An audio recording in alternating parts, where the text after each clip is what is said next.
बिस्मिल्लाहिर्रहमानिर्रहीम। लास्ट हम preparation of cycloalkanes के बारे में पढ़ रहे थे कि साइक्लोअल्केन की प्रिपरेशन और उसकी सिंथेसिस किस तरीके से हम कर सकते हैं। तो उसके लिए एक मशहूर रिएक्शन है साइमंड्स स्मिथ रिएक्शन, वो आपके सामने यहाँ पर करके दिखाया गया और उसके अंदर जिस कैटलिस्ट का यूज है तो उस कैटलिस्ट के बारे में बताया गया कि वो कैटलिस्ट आपने किस तरीके से पहले प्रिपेयर करना है। पहले कैटलिस्ट को बनाना होगा, फिर कैटलिस्ट को आपने अपने कंपाउंड के साथ, स्पेसिफिक कंपाउंड के साथ रिएक्ट करवाना है और उसके नतीजे में आपके पास साइक्लोअल्केन की प्रिपरेशन हो जाएगी। तो ये आपके सामने पूरा अच्छी तरीके से डिटेल में बता दिया गया। और अगर आपको वीडियोस के मिलने में मुश्किल हो तो अगर आप चाहें तो उसमें प्लेलिस्ट में जाकर चेक कर सकते हैं, क्योंकि ये टॉपिक सारे ऑर्गेनिक केमिस्ट्री से रिलेटेड है। तो ऑर्गेनिक केमिस्ट्री की प्लेलिस्ट आपके सामने मौजूद है, आप चाहें जाकर देख लें, उसमें आपको आसानी से मिल जाएगा। तो बहरहाल आज भी हम टॉपिक ऑर्गेनिक केमिस्ट्री से रिलेटेड टॉपिक पढ़ेंगे, बहुत ही इंपॉर्टेंट टॉपिक और बहुत ही आसान टॉपिक पढ़ेंगे, वो है टॉपिक आइसोमेरिज्म के नाम से। तो आइसोमेरिज्म के बारे में यहाँ पर आपको इंशाल्लाह अच्छी तरीके से बताया जाएगा कि आइसोमेरिज्म के अंदर किन किन चीजों की पहले समझना चाहिए और किन कंफ्यूजन को हमें क्लियर करना चाहिए और किसको आइसोमर कहते हैं, किसको आइसोमेरिज्म कहते हैं, आइसोमेरिज्म खुद है क्या चीज, इसके लिए कुछ चीजें आपको, कुछ फॉर्मूले यहाँ पर आपको बताए जाएंगे और दो तीन ट्रिक्स आपको ऐसी बताई जाएगी कि जिससे आपको इंशाल्लाह जरूर फायदा होगा।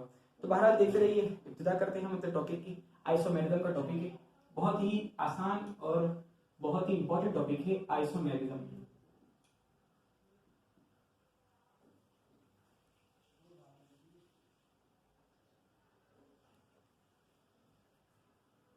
बहरहाल टॉपिक स्टार्ट करते हैं आइसोमेरिज्म का टॉपिक। अब स्टार्ट करने से पहले अगर मैं आपसे ये पूछूं कि आइसो और मेरिज्म इनके मीनिंग्स क्या है, क्योंकि ये भी पता होना चाहिए कि आइसो की मीनिंग क्या है, मेरिज्म की मीनिंग क्या है।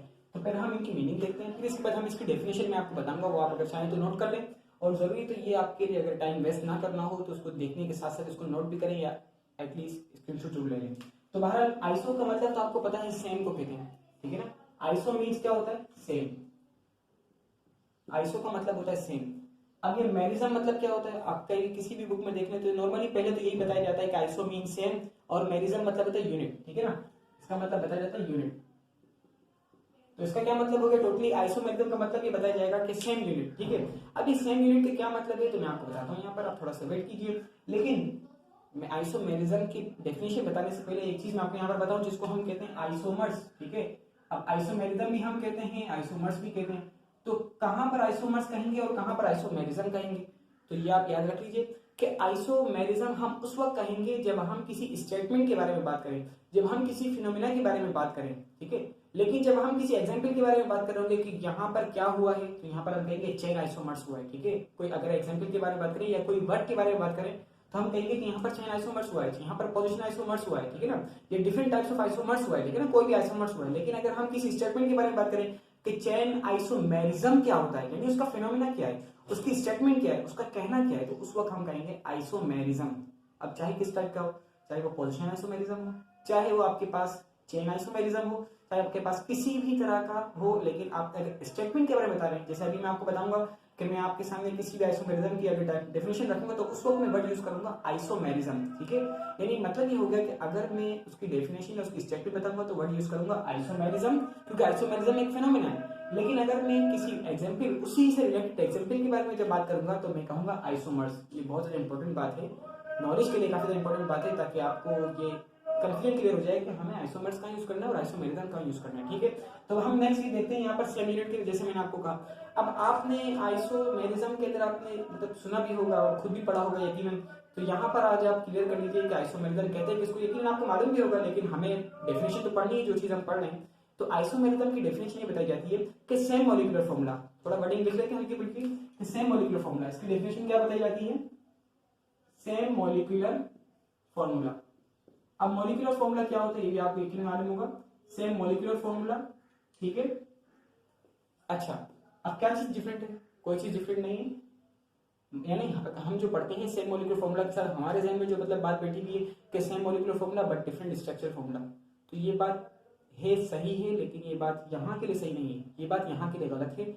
आगे जाकर ये बात दुरुस्त हो जाएगी। इन डेफिनेशन जो हम ये पढ़ते हैं ना, same molecular formula but different structure formula, ठीक है ना, तो ये बात यहाँ पर सही नहीं है, ये बात किससे रिलेट करती है वो मैं आपको आगे जाकर बताऊंगा। लेकिन इसकी डेफिनेशन क्या बनेगी कि मॉलिक्यूलर फॉर्मूला सेम होगा, आइसोमेरिज्म के अंदर क्या होगा, मॉलिक्यूलर फॉर्मूला सेम होगा। यानी मतलब ये है कि अगर आप दो कंपाउंड को लेते हैं, ठीक है, अब दोनों कंपाउंड का मॉलिक्यूलर फॉर्मूला सेम हो तो उसके अंदर मतलब क्या आइसोमेरिज्म हो। अब चाहे किसी भी तरह का आइसोमेरिज्म हो, वो हम देखते हैं आगे जाकर वो किस किस तरह का हो सकता है उसके अंदर।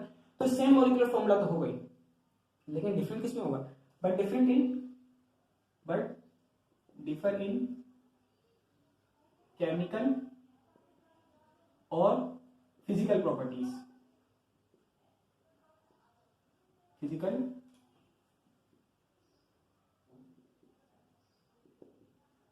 तो क्या चीजें चेंज होंगी? तो आपको पता लग गया कि मॉलिक्यूलर फॉर्मूला सेम होगा, लेकिन केमिकल और फिजिकल प्रॉपर्टीज में चेंजिंग आएगी। और केमिकल फिजिकल प्रॉपर्टीज से क्या पता है आपको मालूम होगा, बॉइलिंग पॉइंट हो गया, मेल्टिंग पॉइंट हो गया, इस तरह की बहुत सारी चीजें हो सकती है।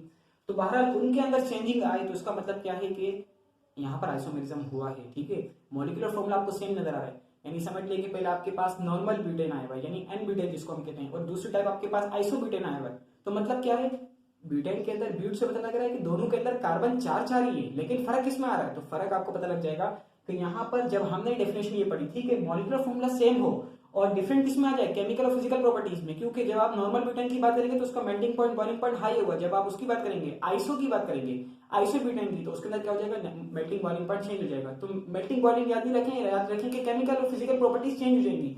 तो चेंज होने की वजह से क्या हो जाएगा, उसके अंदर आइसोमेरिज्म यकीनन हुआ है। ठीक है, तो ये बात तो ऐसे ही मैं आपको इंशाल्लाह आगे जाकर थोड़ा अच्छी तरीके से क्लियर करूंगा। तो बहरहाल यहाँ पर हमने क्या पढ़ा, आइसोमेरिज्म और आइसोमर्स किसको कहेंगे। ठीक है, जब आप किसी स्टेटमेंट के बारे में बात करें तो आइसोमेरिज्म, जब आप उसके एग्जांपल के बारे में बात करें, जब आप वर्किंग के बारे में बात करें तो आप कहेंगे आइसोमर्स को। ठीक है ना, चेन आइसोमर्स, फ्लफ आइसोमर्स, जो भी होगा। तो बहरहाल ये बातें कुछ, इसके बाद हम देखते हैं कि आइसोमेरिज्म से रिलेटेड हम क्या क्या चीजें यहाँ पर पढ़ेंगे। मैंने डायरेक्टली यहाँ पर शुरू कर दिया, बताया नहीं। तो बहरहाल अब हम देखते हैं कि हमें पढ़ना क्या क्या चीजें यहाँ पर। ठीक है, तो आप देखते रहिए लास्ट तक, इंशाल्लाह आपको टॉपिक क्लियर हो जाएगा। लेकिन अगर कोई मसला हो, कोई चीज समझ में ना आए तो आप पूछ सकते हैं बिल्कुल, लेकिन अगर समझ में आए तो फिर आप जरूर शेयर कीजिएगा, लाइक कीजिएगा, सब्सक्राइब कीजिएगा। तो चलते हैं आगे जाकर पढ़ते हैं इसको। हम देखते हैं कि कहाँ पर किस किस तरह का आइसोमेरिज्म हो सकता है, किस किस तरह के आइसोमर्स कंपाउंड्स हो सकते हैं। ठीक है, कंपाउंड की बारे में बात करें तो आइसोमर्स कहेंगे। तो बहरहाल किस किस तरह के आइसोमेरिज्म हो सकता है, किस किस तरह के आइसोमर्स कंपाउंड हो सकते हैं, यहाँ पर हम पढ़ेंगे। और इस वीडियो के अंदर आपको क्या क्या चीजें बताई जाएंगी तो ये भी मैं आपको बता दूंगा। ठीक है, तो हम देखते हैं यहाँ पर इसकी फर्दर टाइप्स देखेंगे कुछ। पहले तो हम देखा जाए तो इसकी फर्दर जो है दो टाइप्स बन जाती है। ठीक है, इसकी दो टाइप्स बन जाती है।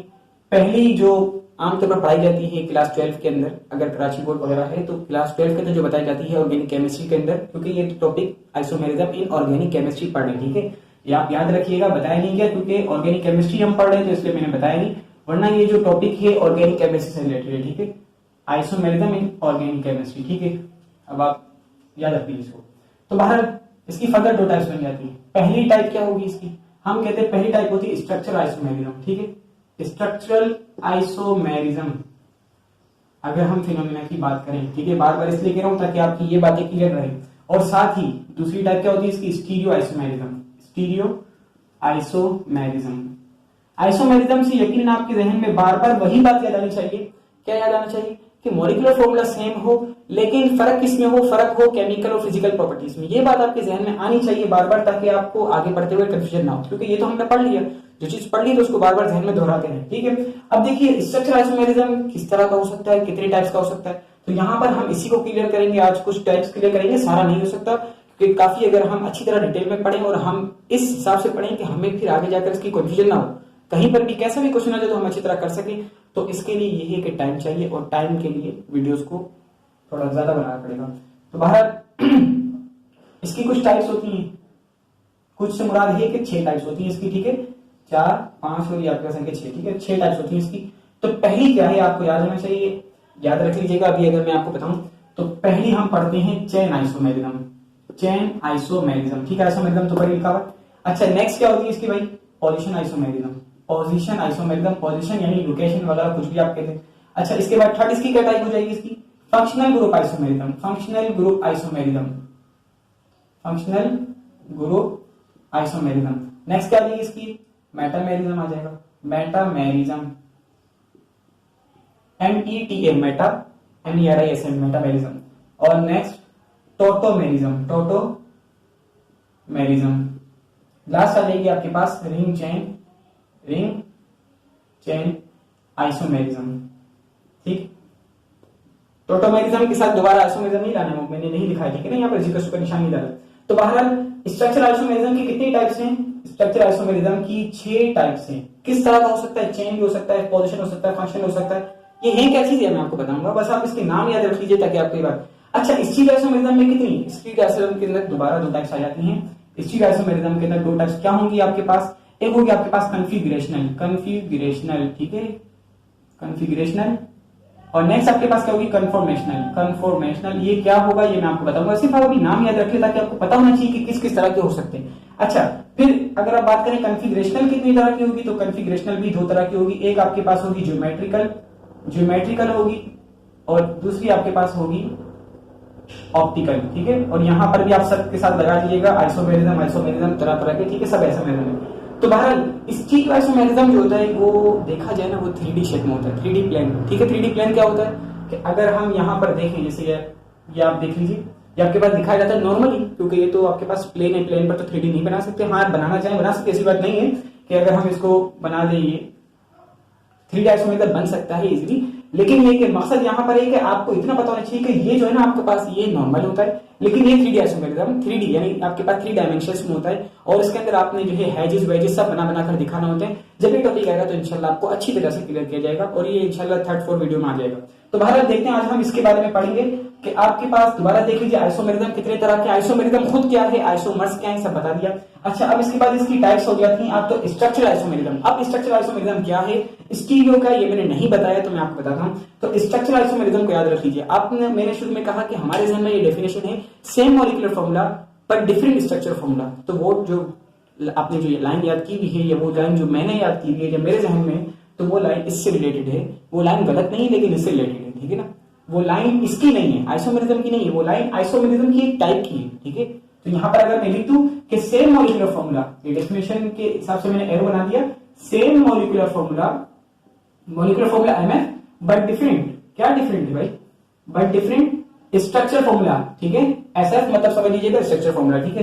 सेम मॉलिक्यूलर फॉर्मूला होगा, डिफरेंट स्ट्रक्चर फॉर्मूला होगा। स्ट्रक्चर आप जानते हैं ढांचे को कहते हैं, ढांचा मतलब ये कि कार्बन की आपने जो है अलग अलग तरीके से ये इस तरीके से इसको स्ट्रक्चर को आपने किस तरह चेंज करना होगा, कभी चेन के फॉर्म में आप चेंज करेंगे, कभी पोजीशन की फॉर्म में आप चेंज करेंगे, कभी फंक्शनल ग्रुप की फॉर्म में आप चेंज करेंगे, कभी मेटामेरिज्म की फॉर्म में, कभी टोटो की फॉर्म में, मेटा टोटो क्या होते हैं बताऊंगा, और साथ ही कभी आप रिंग चेन की फॉर्म में चेंज कर देंगे, ठीक है। कभी आपने उसको 3 मेंबर रिंग बना दिया, कभी 4 मेंबर रिंग बना दिया, तो इस तरह से आप चेंज करेंगे तो ये आपके पास क्या कहलाएगा, मेटामेरिज्म, टोटोमेरिज्म। तो ये आपके पास रिंग चेन आइसोमेरिज्म कहलाएंगे, और ये अलग तरह तरह के आइसोमेरिज्म, ठीक है।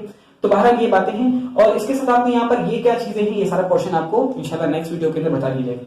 तो बहरहाल देख लीजिए स्टीरियो आइसोमेरिज्म क्या होता है, थोड़ा सा याद रखने के लिए मैंने कहा कि 3D प्लेन, मैंने यहाँ पर आपको हल्का सा आइडिया दिया। 3D प्लेन तो नहीं है वाकई, वो ये 3 डायमेंशन के अंदर होता है नॉर्मली, और इसके अंदर आपको हैजेस वेजेस ये सारी चीजें बताई जाती हैं। इसके अंदर आप इसके अंदर आप जो है तरह तरह के सिस ट्रांस वगैरह पढ़ेंगे, ठीक है ना, डायनामर्स पढ़ेंगे, साथ ही इजेड कन्फिगरेशन सारी चीजें आएंगी इंशाल्लाह। तो सफर करिएगा तो आपको अच्छी तरह समझ में आ जाएगा। तो बाहर आइसोमेरिज्म ये इसके टाइप्स में आता है, ठीक है।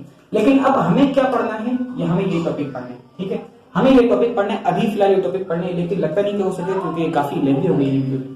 लेकिन ये कि मैं आपको कुछ ट्रिक्स जो आपको कही थी, क्योंकि जो मैंने कहा कि जो शुरू बताता हूँ तो वो मैं इंशाल्लाह आपको आगे बताऊंगा। तो बहरहाल देख लीजिए हमें क्या क्या चीजें यहाँ पर क्लियर करनी है और क्या क्या चीजें मैं आपको ट्रिक के तौर पर बताना चाहता हूँ, ठीक है। चलिए अब हम इसके ट्रिक के बारे में पढ़ते हैं कि क्या क्या इसके ट्रिक है जो मैं बार बार कहता जा रहा हूँ कि ट्रिक। तो अब देख लीजिए, आपने पता है कि आइसोमेरिज्म का मतलब आपने देख लिया कि यानी स्ट्रक्चर आइसोमेरिज्म की बात कर रहा हूँ, वो नॉर्मली आइसोमेरिज्म नहीं, स्ट्रक्चर आइसोमेरिज्म की, क्योंकि हमें तो उसी की फर्दर टाइप्स पढ़नी है। तो स्ट्रक्चरल आइसोमेरिज्म में हमने ये पढ़ा कि उसके अंदर स्ट्रक्चर चेंज होगा, तो कितनी तरह चेंज हो सकता है।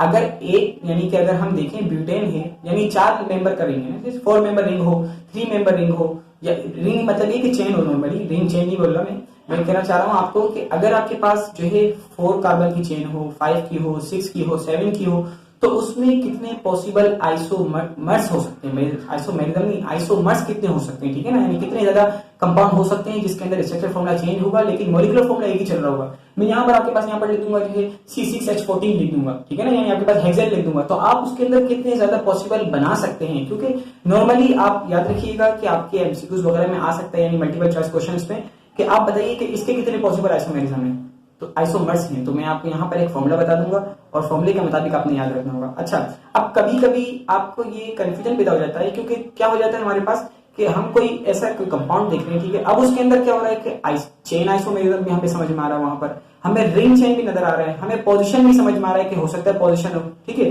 तो अगर इस तरह की सिचुएशन हो तो हम क्या करेंगे, हम किसको प्रायोरिटी देंगे, हम किसको जो है तरजीह देंगे। प्योरिटी मींस उर्दू के अंदर कहते हैं या हिंदी के अंदर तरजीह देंगे, यानी किसको हम बड़ा ऊंचा रखेंगे कि भाई ये पहले आएगा, इसके बाद ये आएगा, इसके बाद ये आएगा, तो इसको कहते हैं प्रियोरिटी ऑर्डर।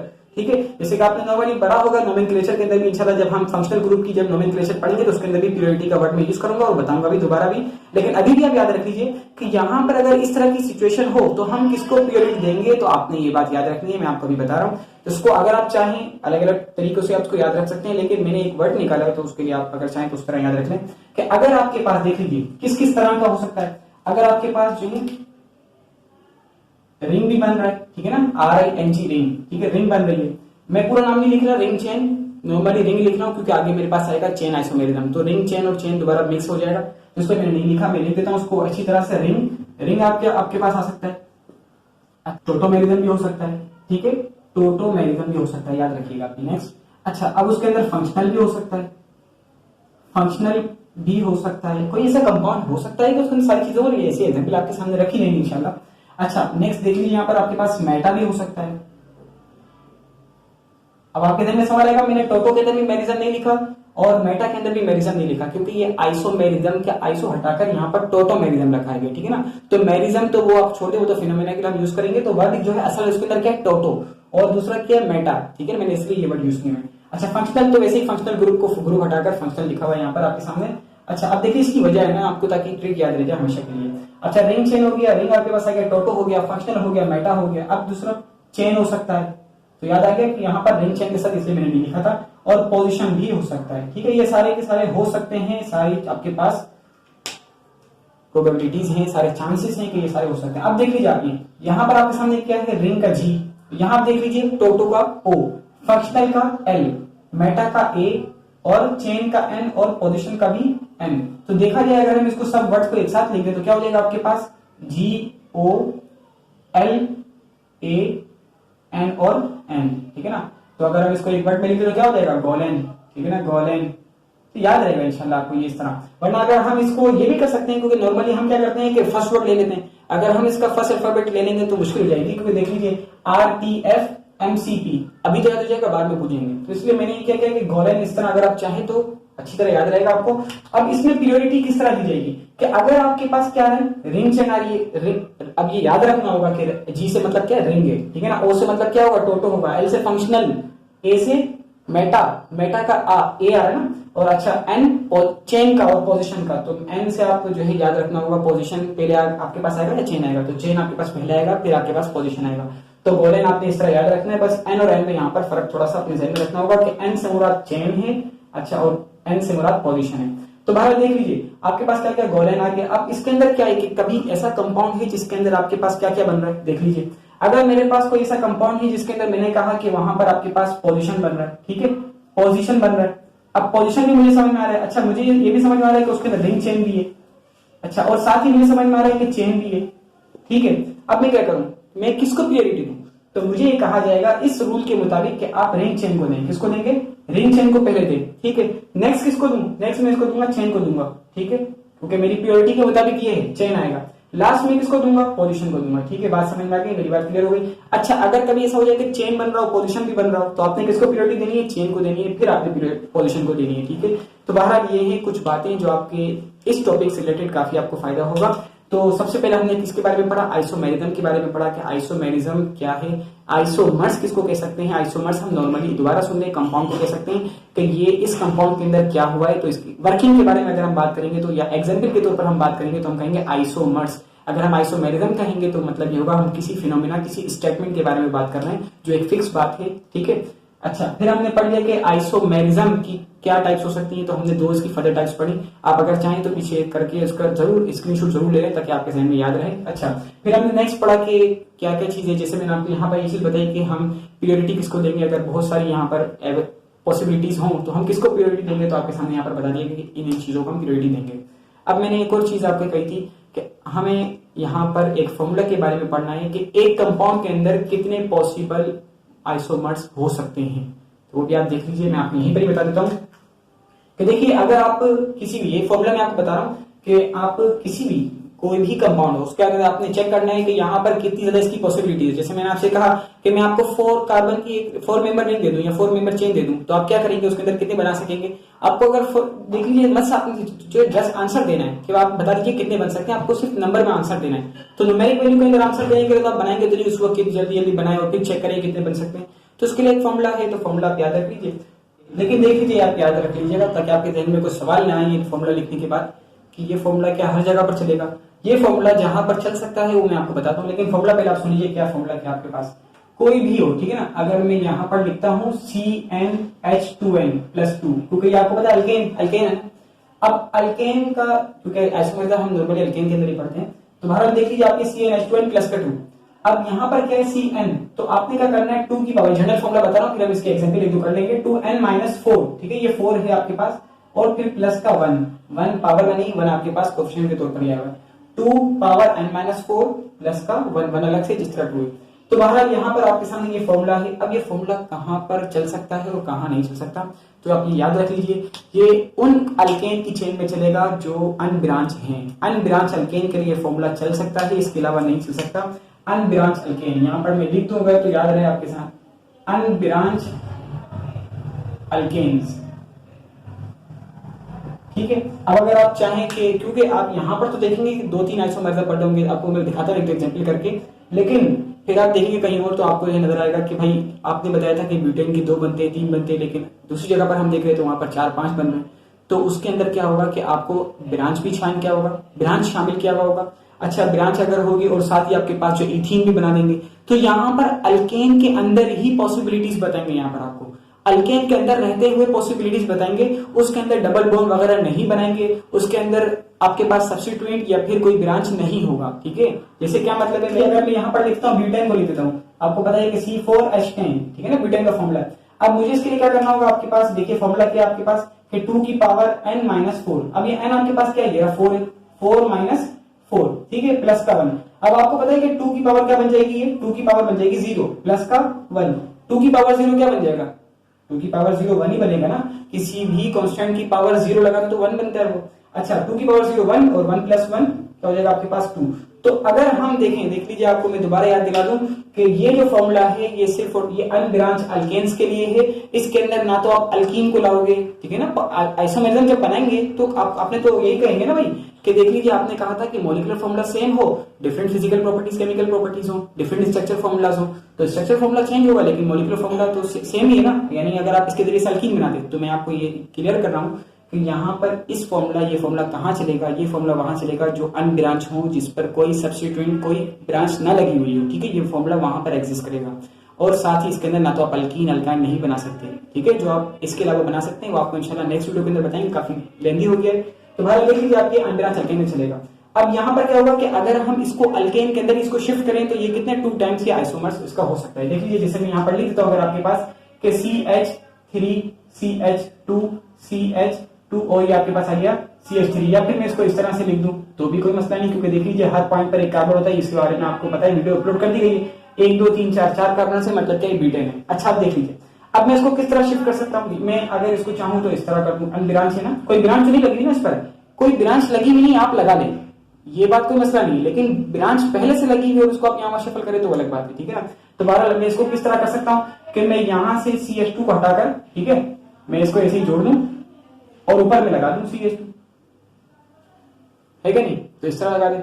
अच्छा जी, तो ये लगाने के लिए मुझे यहाँ से एक H कम करना पड़ेगा और यहाँ पर 3 कर दूंगा मैं, ठीक है। एक तो ये पॉसिबिलिटी है, दूसरी क्या पॉसिबिलिटी हो सकती है कि मैं CH3 लगा दूं, ठीक है, अच्छा जी, और मैं इसकी यहीं पर ही लगा दूं, इसको CH2 बना दूं और यहाँ पर मैं क्या लगा दूं, CH3 लगा दूं, और ये आपके पास आ गया CH2 और ये आपके पास आ गया CH3, वही 3 2 2 यानी 10 है, वही 3 2 5 5 5 10 हो गए, और ये आपके पास 1 2 3 4 कार्बन है, तो C4H10 बन गया।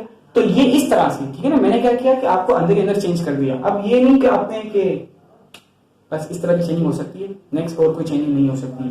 तो बहरहाल ये था कि आपको ये फॉर्मूला सिर्फ और सिर्फ वहां पर चलेगा जो अनब्रांच है, ठीक है। तो ये अनब्रांच था, क्योंकि पहले से इस पर कोई ब्रांच नहीं थी, मैंने नॉर्मल बनाया था, देखिए कोई ब्रांच नहीं है, इस पर मैंने ब्रांच लगाई है, यानी मैंने उसको चेंज किया है और उसके अंदर मैंने मॉलिक्यूलर फॉर्मूला सेम रखा था। अलबत्ता इसके अंदर स्ट्रक्चर फॉर्मूला चेंज हो गया क्योंकि हम पढ़िए स्ट्रक्चर फॉर्मूला के बारे में रहते हैं। यहाँ पर आपको कोई टाइप नहीं बताइए, आपको इंशाल्लाह नेक्स्ट वीडियो के अंदर, क्योंकि ये टॉपिक काफी लेंदी जाएगा, तो हम और मैं जो है थोड़ा आराम से, और कोशिश होती है कि आपको बात को समझ में आ जाए, ठीक है। अगर आपको ये टॉपिक समझ में आए और अगर आपको कोई बात ना समझ में आए तो आप पूछ सकते हैं, सारे अकाउंट दिए हुए हैं, सब कुछ यहाँ पर दिए हुए हैं, हर चीज डिस्क्रिप्शन में मौजूद होती है। तो बहरहाल देखने के लिए बहुत बहुत शुक्रिया, जज़ाकमुल्लाह खैर।